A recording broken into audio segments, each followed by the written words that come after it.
प्रभु श्री राम और निषाद राज के बचपन की रोचक कथा। आज हम प्रभु श्री राम और निषाद राज के बचपन की रोचक कथा के बारे में आपको बताने वाले हैं, जिसे शायद ही कोई जानता होगा। आज श्री राम के परम मित्र निषाद राज गुहा के बारे में हम आपको बताएंगे। साथ ही किस तरह केवट श्री राम जी को वनवास के दौरान गंगा पार कराया था, इसके बारे में भी जानेंगे। निषाद राज और श्री राम जी की पहली मुलाकात का दृश्य संत लोग बहुत सुंदर बताते हैं। निषाद राज के पिता से और चक्रवर्ती महाराज से मित्रता थी। वे समय समय पर अयोध्या आया करते थे। जिस समय दशरथ जी के यहाँ प्रभु का प्रादुर्भाव हुआ, उस समय वे अत्यंत वृद्ध हो चुके थे, लेकिन लाला की बधाई लेकर वे स्वयं अयोध्या आए थे।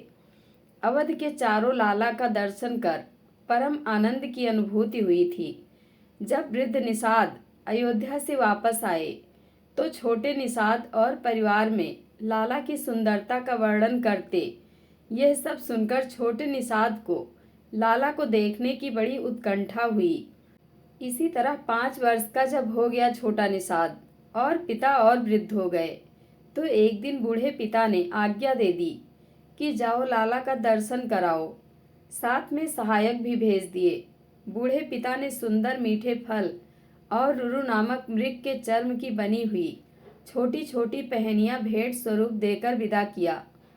फल वगैरह तो छोटे निषाद ने साथियों को ले चलने के लिए दे दिया, लेकिन उन चारों पहनियों को अपनी कांख में दबाए दबाए छोटे निषाद ने सारा रास्ता तय किया। किसी तरह अयोध्या पहुंचकर छोटे निषाद ने अपनी गठरी सरयू के किनारे रखी और स्नान करने लगे। उन्हें पिता द्वारा बताया गया था कि स्नान करके महल में जाना। जब वह स्नान कर रहे थे तो निगाह तो गठरी पर ही थी। छोटे निषाद ने देखा कि 4 छोटे छोटे बालक खेलते हुए आए और गठरी के पास बैठ गए और गठरी खोलने लगे। निषाद ने पुकारा, हे गठरी ना खोलो, लेकिन इतने में चारों कुमारों ने चारों पहनियां पहन ली और उछल कूद करने लगे। इतने में छोटा निषाद भागता हुआ आया और कहा, तुम जानते नहीं, यह मैं राजा दशरथ के चारों लल्ला के लिए ले जा रहा हूँ। प्रभु ने कहा, मित्र तब तो और अच्छा हुआ, हम ही है चारों लल्ला। सुनते ही छोटा निषाद वहीं बालू में लौट गया।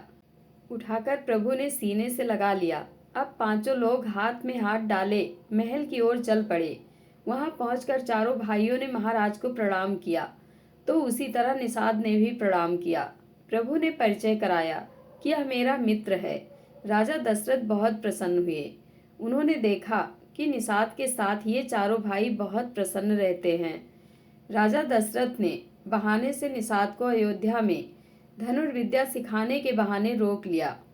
एक बार वन विहार से लौटने पर प्रभु राम द्वारा निषाद की बड़ी प्रशंसा की गई।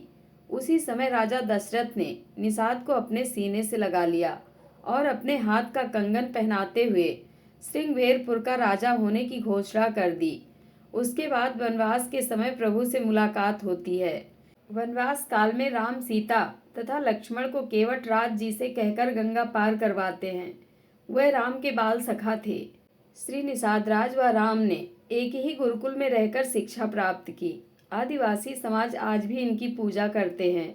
भगवान निषाद राज ने प्रभु श्री राम को केवट राज से कहकर गंगा पार करवाए।